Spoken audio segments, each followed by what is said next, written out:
Alô, dia 29 de março de 2019. Mais uma vez, o inusitado programa Pulando a Cerca, que não tem pauta, não tem roteiro, é como a vida. Fala, Zander Maricá! Bom dia, boa tarde, boa noite, porque não temos hora. Qualquer hora é hora de pular a cerca. Sempre com pessoas especiais, e hoje o nosso assunto é do outro mundo. Vamos assistir, que é muito bom. Daniel. Obrigado, Zander Maricá!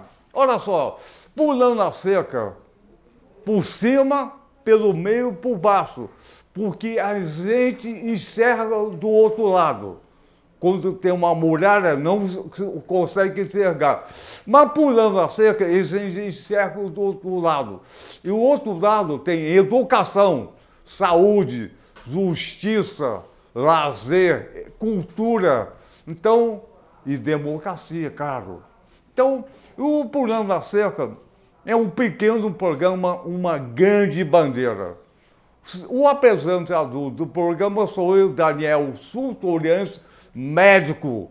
O produtor é Jorge Pensão e a equipe da UNI TV, que é uma equipe fantástica. Olha só, cada vez que a gente convida uma pessoa que representa sempre uma fração importante da população do Brasil, que há 519 anos vem pulando a cerca. Vamos convidar hoje a simpaticíssima, a gostosíssima, por que não? A tesudíssima professora Lala Barreto, antropologia. E o assunto é do cacete. Vem pular a cerca. Pulou. Senta, pulou. Então, Lala que não é professora Lala. É Lala, é um nome. Por que Lala? Lala, ufologia. Lala, bom dia, boa tarde, boa noite, que o programa repete sempre. A primeira pergunta, fez xixi? Fiz. A televisão é uma coisa a mais. A primeira pergunta é, fez xixi? Isso. E qual a tua idade? Qual é? Isso não é coisa que se pergunte? Por quê? Daniel? Por quê? Não, isso não se pergunta para mulher, não, meu filho. A gente tem que apresentar a pessoa. Certo. Então, aqui um canal universitário e a idade que significa responsabilidade. Qual é a tua idade? Vou me apresentar, então. Na idade. 45 anos. Ô Zé, eu tenho 96, é garotinha. Teve tanta onda para dizer que uma garota linda. Pois é, gente. Nasceu aonde? No Rio de Janeiro, em Botafogo. E como é que era a tua infância em Botafogo? Botafogo foi um dos bairros mais bonitos do Rio de Janeiro, né? Era um bairro lindo. E foi sendo paulatinamente destruído, né, pela Prefeitura do Rio. E, infelizmente, hoje em dia é um bairro sem nenhuma característica particular, só essa beleza da Bahia, claro, né? Mas o bairro todo não fica à beira-mar. Então, mas Botafogo era um bairro onde as pessoas passeavam à noite. Como é que foi a tua juventude? Minha juventude? Eu vivi a juventude durante um bom período da ditadura, né, brasileira, em 64. Então você pulou a cerca? Pulei muito a cerca. Muito a cerca? Muito, claro. Ainda bem, né? Você brincava de médico? Não. Não? Não. Eu brinco até... Eu brincava de boneca. Eu gostava de brincar de boneca. Eu brinco até hoje de médico. Pois é. Porque você é médico, inclusive. E a tua fase adulto, como é que foi a antropologia entrou em você, ou você entrou na antropologia? Na verdade, eu entrei na antropologia porque a minha formação primeira é história, né? Eu sou historiadora, me formei no Instituto de Filosofia e Ciências Sociais, aqui no Rio, e depois eu fui morar na França, e lá eu fiz mestrado e doutorado em antropologia. Né? Olha só, Lala, vamos agora entrar em campo. O assunto que a gente sempre quis trazer para a televisão é ufologia. E a Lala, ufologia, tem um nome completo. Lala, o que é ufologia? Olha, ufologia é o estudo, né, de manifestações diversas e variadas que são supostamente vindas do mundo externo à Terra, né? Supostamente porque, quando se estuda esses casos, tudo leva a crer que eles não são daqui. Pela sua tecnologia, pelo tipo de contato que é feito, pelos seres que aparecem, que são parecidos com a gente às vezes não são. Então, tem uma casuística que é muito rica, né, e que faz, então, com que a ufologia seja... A gente se pergunte, quando eu entrei aqui na universidade, eu disse, o que você gostaria de falar? Eu falei, acho que eu gostaria de falar sobre ufologia e ciência. Tá? Porque, justamente, para o acobertamento, né, que é uma postura dos governos do planeta todo, né, de encobrir essa realidade, faz com que ela seja desacreditada e seja negada a ela o estatuto de ciência. Tá?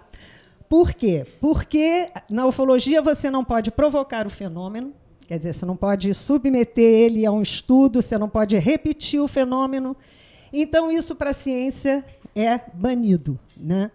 Então, os ufólogos trabalham com esse objeto, que é um objeto atípico para a ciência, tá?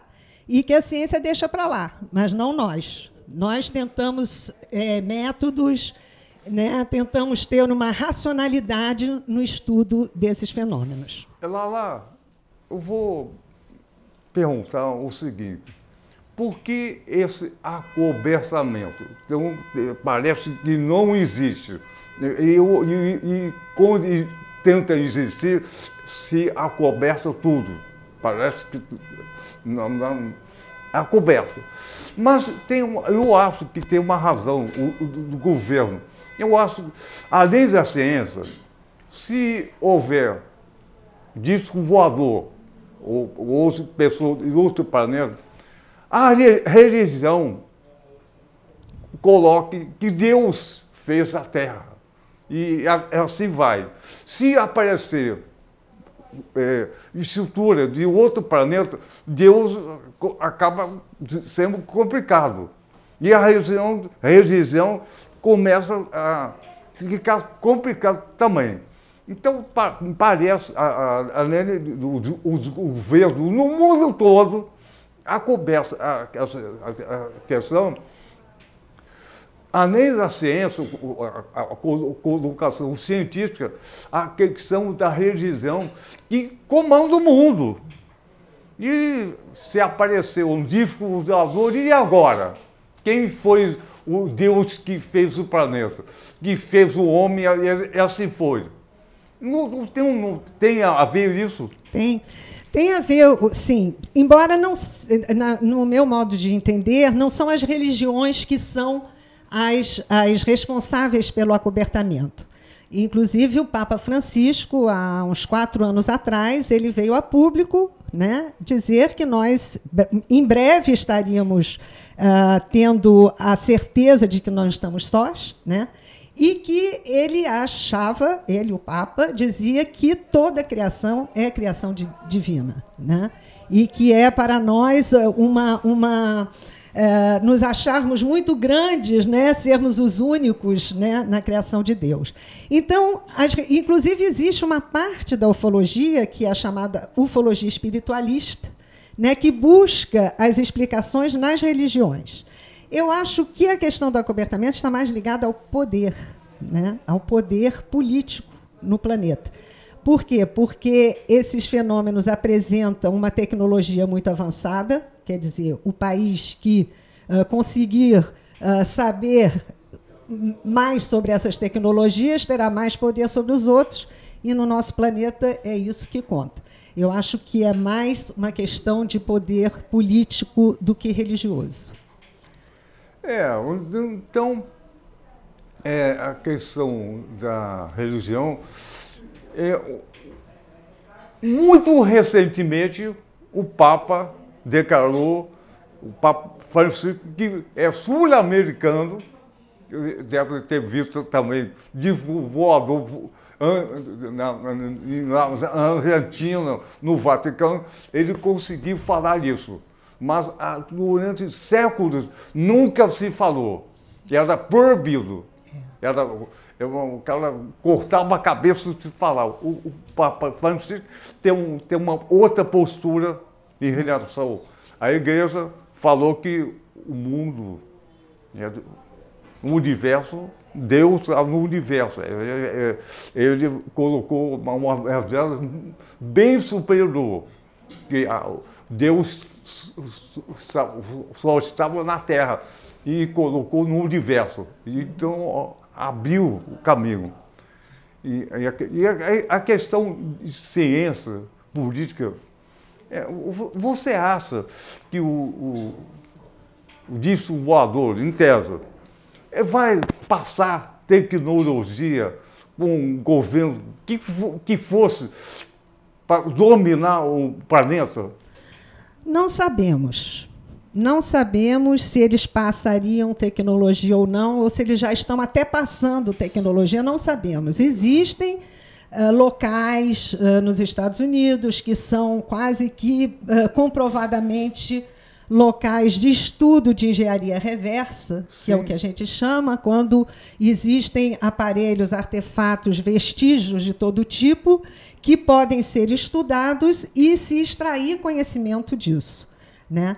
Então, para voltar à igreja, né, a igreja, apesar de ser um dos grandes agentes do acobertamento, também é um dos grandes estudiosos do assunto, né? O Vaticano tem um observatório, né, que o diretor desse observatório já veio várias vezes a público, né, a falar sobre esse assunto, né?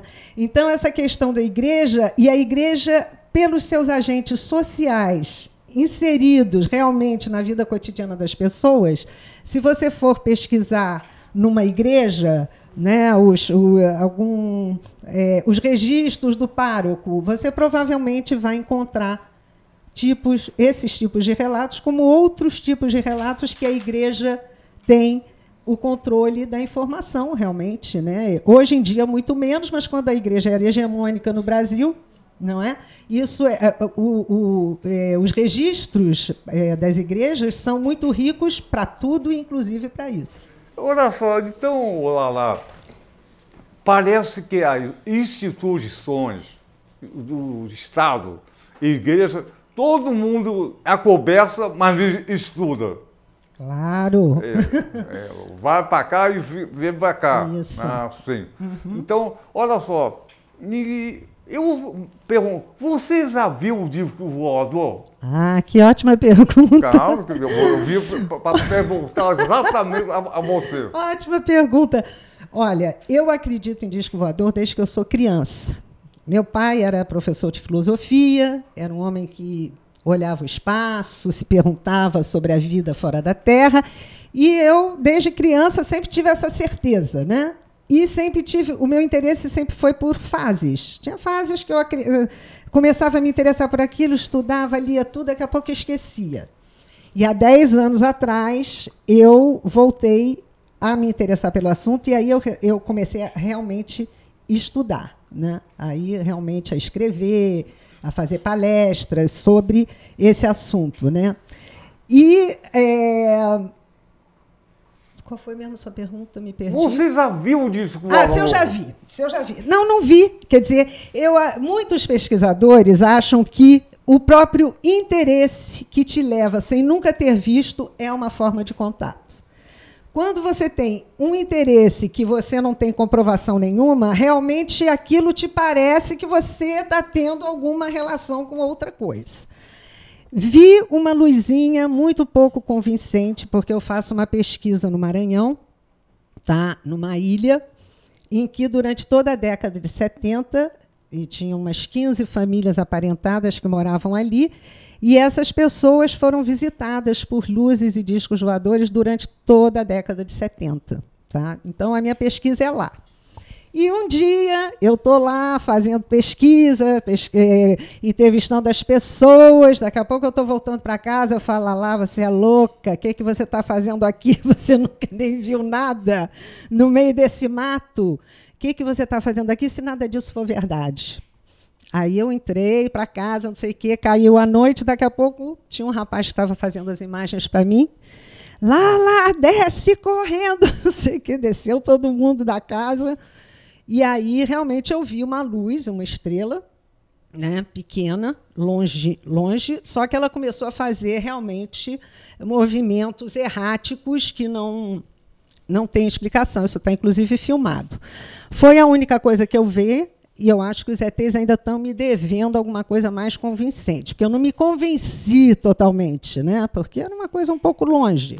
Poderia ser outra coisa. Né? Por exemplo? Não sei, pode ser muita coisa. Tem muitos fenômenos atmosféricos, né? Tem muitos fenômenos atmosféricos que ocorrem, tem muita coisa que ocorre. E a função do ufólogo não é querer afirmar a todo custo. A função do ufólogo é querer saber diferenciar o que ele viu de coisas que não são vistas normalmente no céu. Essa estrelinha que eu vi não é vista normalmente no céu. O jeito dela, eu, pelo menos, também nunca tinha visto. E, bom, foi a única coisa que eu vi. Lala, eu acho que, a partir da Idade Média, o homem, a humanidade, começou a crescer de uma forma astronômica, em conhecimento. E isso é uma coisa, durante muito tempo, ficou devagarzinho, quase parando. A partir da Idade Média, começou uma explosão científica que hoje é tão rápido. E parece que o ensinamento foi dado por alguém além da Terra. Parece. E voltando mais para trás, a gente fica espantado. Como é que as pirâmides do Egito tão enormes, construídas, sem tecnologia alguma, pelo menos, e comparando com hoje, como é que a Índia, no Azteca, o Egito, uma coisa fantástica, igual um Baloque Maracanã, demorou, sei lá, com máquina. E como é que foi isso? A humanidade parece que começou com uma explosão, parou um tempo, voltou com a Idade Média, e hoje, olha só, hoje todo mundo vive, se não viver pela tecnologia, está morto. Como que alguém, será que alguém está ensinando alguém com uma cabeça boa para colocar isso? Olha, essa questão tem duas coisas aí. Primeiro, é uma questão de você considerar que a humanidade evoluiu de uma maneira linear. Tá? A tecnologia, justamente, hoje já está demonstrando que existem civilizações perdidas que estão embaixo da Terra, e você vai lá tem aparelhos que podem ver o que tem embaixo da Terra, e ontem mesmo descobriram uma civilização de 4.000 anos na Mesopotâmia que era totalmente desconhecida. Né? Está lá. Negócio imenso. Então, acontece o seguinte, no mundo, né, houve vários cataclismos, né, catástrofes naturais e tal, que dizimaram civilizações. Tá? O nosso marco seria o dilúvio. Né? O dilúvio foi uma coisa pontual que aconteceu na Mesopotâmia, só que tem que aconteceram cataclismos no mundo inteiro, e o dilúvio era o cataclismo que estava acontecendo na Mesopotâmia. Então, o que acontece? A gente acha, né, que existia uma humanidade, né, evoluída, não sabemos o quanto, bastante, talvez, né, que era uma civilização que tinha uma tecnologia ligada ao trabalho da pedra, uma coisa que nós perdemos totalmente, né? Essa era uma civilização de pedra, né? Pirâmides, tudo isso, né?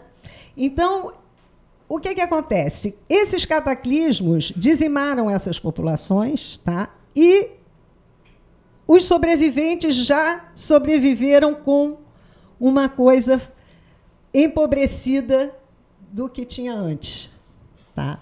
Por isso que muitas vezes a gente encontra os vestígios arqueológicos e não sabe explicar nada sobre eles, tá?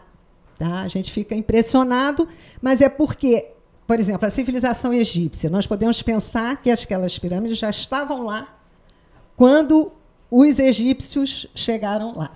Tá? A gente pode pensar, hoje em dia tem estudos que demonstram que as pirâmides e a esfinge são muito mais antigas do que a própria civilização egípcia. Por exemplo, os maias, que você falou, né? Temos o relato, né, do Diego de Landa, que era o inquisidor que foi para Guatemala. O Diego de Landa, ele diz claramente, ele diz a população que nós encontramos aqui não foi a população que construiu os monumentos. Tá? E quando você vai ver as tradições orais, né, dos povos mais antigos da Terra, como os Hopi, por exemplo, aqueles índios norte-americanos, mas eles nem sempre foram norte-americanos, eles foram subindo pela América do Sul, né? Então, eles contam uma história justamente de um mundo anterior a esse nosso. Né? E não são só eles, tem outras tradições orais, né? E como a Igreja Católica é que foi veio submeter esses povos, tudo que eles contam não tem valor, evidentemente. E tudo que acontecia antes de Cristo também nunca tinha existido. Então, nós temos um grande acobertamento histórico, né, sobre as civilizações anteriores aos cataclismos que houve. Né? E, na América do Sul, esse cataclismo ele simplesmente afundou um continente, né, que é o chamado continente de Mu. Tá? Quando você começa a considerar essa hipótese, aí você vai ver que toda a história de todas as civilizações que estão em volta do Pacífico começam a fazer sentido. Quando você vê a Ilha de Páscoa, que é um fragmento, né, tem uma história oral que conta tintim por tintim. E aí você começa a entender aquilo tudo. Mas quando aparece a Ilha de Páscoa, ninguém fala que aquilo é um fragmento de um continente. Aí você vê aqueles moais, aí você não entende nada. O que é isso? O que está acontecendo? Porque você nega a parte da história. Moais são aquelas as esculturas. Esculturas. Isso, que o Eric von Däniken dizia que seriam estátuas comemorativas da visita de seres extraterrestres. Isso não procede. Hoje em dia, a gente sabe que aquilo foi construído pelas pessoas, até porque não é tão monumental assim. Tá? É uma coisa que seres humanos podem fazer. Né? Então, então, isso que você estava dizendo no início, né, faz parte dessa humanidade anterior. Muitos relatos orais falam de que extraterrestres viviam nessas civilizações, tá? Ensinaram coisas, tá? E que, quando houve os cataclismos, os Hopi, por exemplo, os extraterrestres que viviam com eles foram embora. Tá? Existem vestígios disso que é contado? Existem. E cada vez mais aparecem vestígios dessa história dos Hopi, provando que é uma história verdadeira. Né? Então, é muito interessante. Agora, hoje em dia, né? Hoje em dia nós temos pessoas que se dizem tocadas por alguma inteligência superior, né? Tipo o Nikola Tesla, que era um inventor, um dos grandes... Pois é, ele dizia e era, entendeu? Ele tinha assim sintomas incríveis, entendeu? Ele entrava de repente em transe e aí aparecia uma criação qualquer. Bom, esse é um caso, por exemplo, que comprova. Um outro é o Leonardo da Vinci também. E tem um caso no Brasil, um médico em São Paulo, na década de 20, que era Dr. Marco, que ele fez toda a teoria do Tesla ao vivo. E é conhecido no mundo todo, mesmo no Brasil. Ele conseguiu fazer a chuva artificial, a guerra meteorológica, desde a década de 20. E foi o primeiro médico que fez a operação no cérebro no Brasil. Sim. Doutor Marco, esqueci o nome. E o conhecimento dele tinha a ver com o conhecimento extraterrestre? Tudo. Sim. A professora Fátima Pinel conhece bem o assunto. Quem trouxe o livro, ele veio aqui, o Rosenier. Ele conhece tudo. O professor Marco publicou livros. E ele é conhecido no mundo todo. Mas o Tesla é conhecido nos Estados Unidos, no hotel bacana, morava. E o professor Marco, não. Morava numa cidade de São Paulo, no interior de São Paulo. Mas, quando ele fez a experiência do tempo, conseguiu fazer curva. Os países trouxeram aqui para o Brasil estrutura militar para aprender. E hoje a guerra psicológica seria a terceira guerra mundial.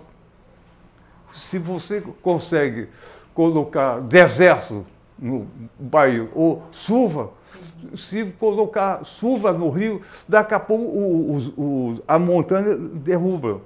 Então, é guerra psicológica. E começou no Brasil. A primeira experiência do professor Marco foi igual o Tesla. Ele teve a cidade, ele longe colocou o barulho do sino na igreja, ele colocou muito distante. O Tesla fazia isso. Hoje, ele é um pouco posterior ao Tesla, talvez. O 1920 e 30. Pois é. O Tesla morreu no começo do século. Isso. Um pouco antigo. Uhum. E toda a teoria do Tesla foi roubada. A famosa mala do Tesla sumiu. Pois é. Pois é. Olha só, então, eu estou pensando, se você colocou, isso é importante na televisão, nunca se fala disso, se houve civilizações antigas, antes do Egito, o que for, com ensinamento dos voador, pessoal. Então parece que a mídia coloca os filmes na televisão, uma coisa meio fantástica, dizendo dos Zeus astronautas, como se fosse o disco voador e os seus companheiros fizeram o Egito a pirâmide. E você está colocando que antes da civilização osita tinha alguma coisa. Então, a televisão mostra Tudo era o Deus astronauta, como se fosse uma coisa fantástica para a população não entender nada, nunca. É só o adulto colocou? Não, você colocou que historicamente era uma civilização mais antiga. Então o nosso, o homos que a gente vive, é o que vocês posterior. Com certeza. Inclusive, nós já descobrimos outras humanidades, né? Já foram descobertas pelo menos 4, né, humanidades diferentes de nós. E o Erectus. Por exemplo, tem aquele homem de Flores, daquela ilha de Flores, que é um ser pequenininho lá, que, bom, deve ter evoluído por ali. Quer dizer, existiram outros humanos, né, além do Homo sapiens. E o Homo sapiens, né, antropologicamente, existe um hiato entre a nossa sapiência e os nossos ancestrais, né? Ninguém sabe como nós evoluímos para chegarmos a ser um Homo sapiens, né? Existem teorias com relação a isso, de que nós teríamos sido o resultado de uma manipulação genética, né? Eu não sei se você já ouviu falar sobre isso. Sim. É a teoria daquele Zecharia Sitchin, né? Que traduziu as tabuetas sumérias e, bom, lá tem umas conta essa história, né? De que houve uma missão de um planeta, o tal Nibiru, o famoso Nibiru, que teria vindo aqui para minerar coisas, para melhorar uma questão, uma catástrofe natural do planeta deles. Tá? E, ao chegar aqui, eles encontraram um hominídeo lá e botaram esses hominídeos para trabalhar. E, um belo dia, os hominídeos resolvem que deveria ser o homem de Neandertal, porque lá onde eles estavam já tinha homem de Neandertal lá. E aí eles resolveram se revoltar. Eles se revoltaram contra esses extraterrestres, aí tem toda a história lá, é bem interessante, né? E aí eles se revoltam, e aí esses extraterrestres resolvem fazer uma manipulação genética para melhorar essa espécie, né? Melhorar, não sabíamos, torná-la mais escrava, não sabíamos, né? Então, lá. Genética tem relação com os entes. Nós temos genes à vontade. Mas parece que o nosso gene traz toda a história desde o começo da humanidade. Eu, você, ele, todo o gene traz toda a história. E está fazendo uma história, isso é uma coisa fantástica. Vou citar o Jung, que fala bem isso, no inconsciente. E o Zen é exatamente essa. Então a gente hoje pode pensar nisso também. Mas uma questão, isso é estudado pela universidade? Claro que não, né?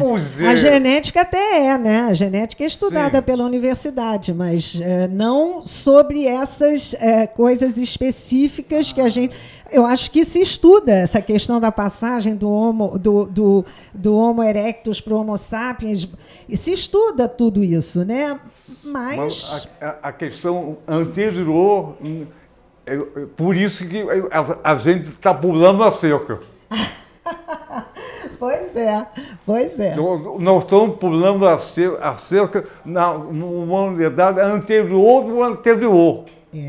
Pulando a cerca. Pulando a cerca. Isso, a universidade, seja lá qual for, não parece, alguma pessoa conhece isso, mas não é matéria na faculdade. Não é matéria.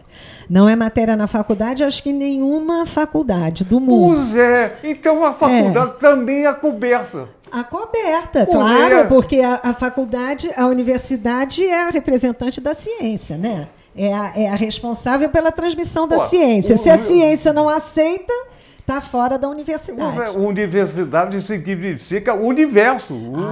Pois é. Parece que o universo é fechado. Nisso a gente pode lembrar muito esse livro maravilhoso que é sempre ignorado no Brasil, que é a Universidade Necessária, do Darcy Ribeiro, não é? Que é realmente uma reflexão sobre a educação no Brasil, uma beleza de livro, e a universidade necessária do Darcy provavelmente teria ufologia. Pois é. Mas aqui no Pulando a Cerca tem. Tem!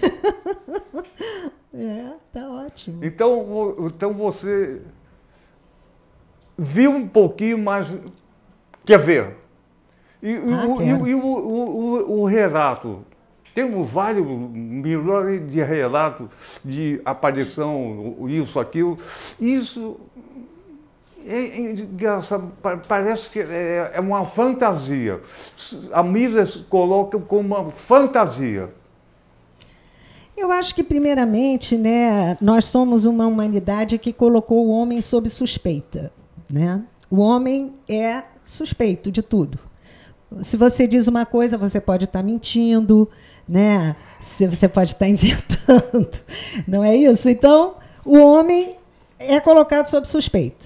Um relato humano, ele pode ser certo, errado, não é isso?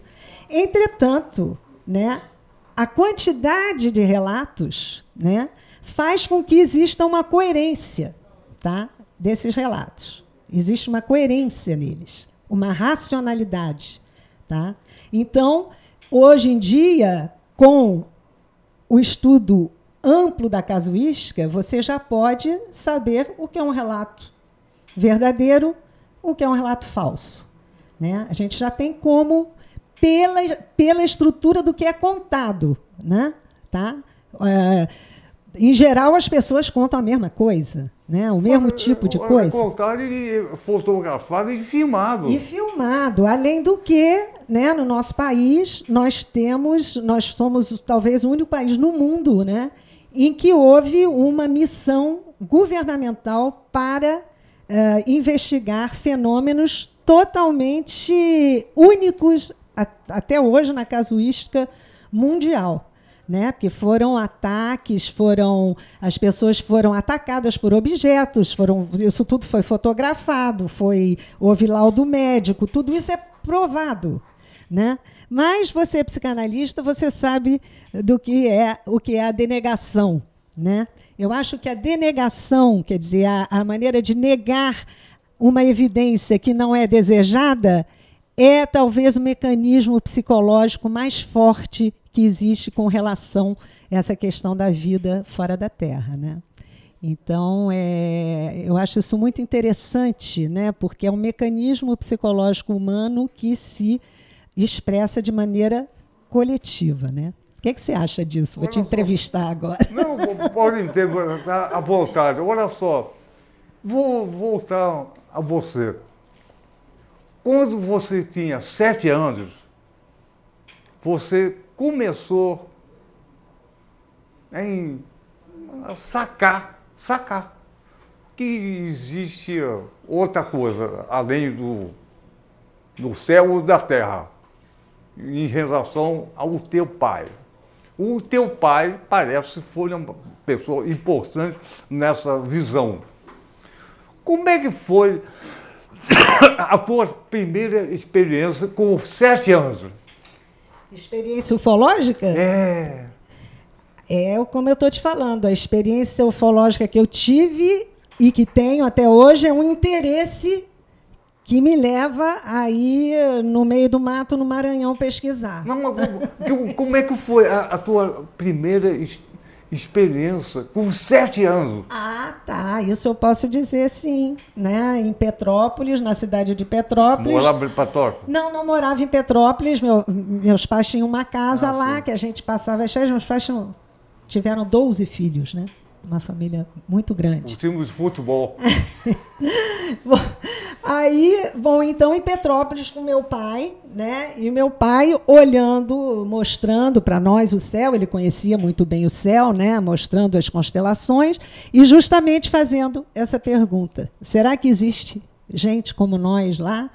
E tudo isso, para mim... Mas ele já falava disso há muito tempo, mas com 7 anos, realmente você começa a ter uma outra consciência, diferente do... Então, a primeira sensação você sentiu o pai falando com ordenação. Foi uma pergunta, na verdade. Sim. E Foi qual foi a sensação? Sensação maravilhosa que eu sinto até hoje. Exatamente. Até hoje. A minha pergunta é essa. Olha, você que é um homem que é apaixonado também pelo que faz, pelo que a gente conversou, é esse enlevo que a gente tem quando faz uma coisa que gosta, que pode ser intelectual, pode ser uma coisa mais prática, não importa. Né? Sempre que a gente faz uma coisa que a gente ama, existe um enlevo. E isso é o que eu sinto até hoje. Então, desde os 7 anos, observando o céu com o papai, você pulou a cerca. Pulei mesmo. E meu pai, ele era um homem que gostava de pular a cerca intelectualmente, né? Ele era realmente um intelectual, né? E era um homem que achava que nenhuma pergunta devia ficar sem resposta. Osário, imagina um pai que tinha 12 filhos, imagina que não pulou a cerca. Bem, Daniel, vou te dar uma notícia, tá? A minha família também. Somos 12 irmãos. Pulou a cerca. Temos algo em comum. Então, o pai que pula a cerca 12 vezes é pulador de cerca. Ele tem que viver o mundo além do céu e da terra. Eu tive esse privilégio, né, de ter um pai assim, porque é um privilégio, né? É um privilégio você estar sempre com uma pessoa que está sempre voltada para o mundo, para as coisas e para o conhecimento, principalmente. Ele era um grande professor. Para você ter uma ideia, todos os professores que eu tive na escola até a universidade, todos foram alunos do meu pai. Então, olha só, você tem 11 irmãos, você é 12. Isso. Só você que pulou a cerca? Só eu que pulei a cerca. Nessa coisa de ufologia, só eu pulei a cerca. Só eu pulei a cerca. Você é o filhinho do papai. A filhinha do papai. A filhinha do papai.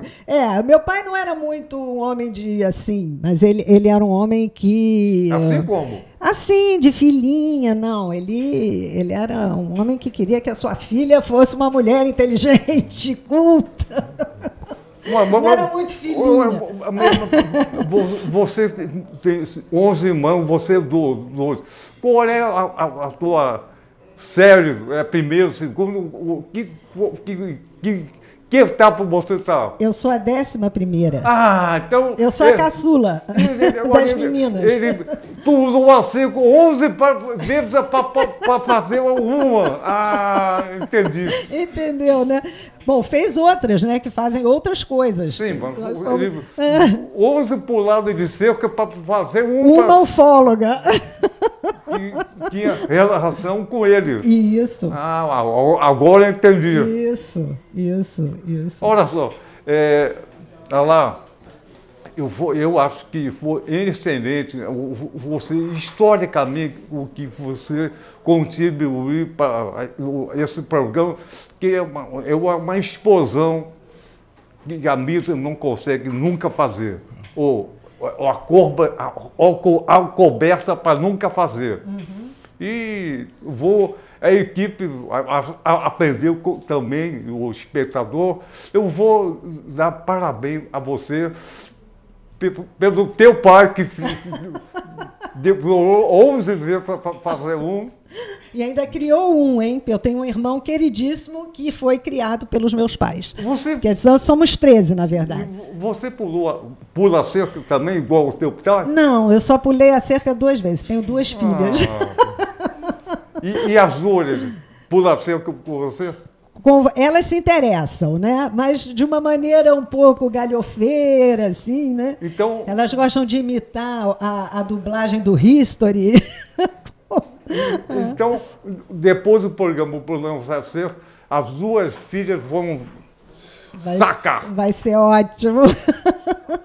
Olha só, eu bato palma para você. Muito obrigada. Muito obrigada. Eu acho que foi um programa Pulando a Cerca excepcional, como os outros foram também. Carlos, que trouxe dentro da universidade uma professora de historiadora, antropóloga, psicanalista, falando desse assunto com maior tranquilidade e bom senso e bom humor. Parabéns por você. Então, muito obrigada. Queria agradecer a vocês e toda essa equipe maravilhosa aqui, todo mundo prestando atenção na ufologia, eu adorei. Obrigada a vocês todos e a você, Daniel. Quando a equipe presta atenção, o programa é bom. Então quando está dormindo, é um saco. Olha só. Então, vamos cantar o sinal. 1, 2, 3, pulando a cerca com vocês. 1, 2, 3, pulando a cerca com você. Valeu! Valeu, obrigada.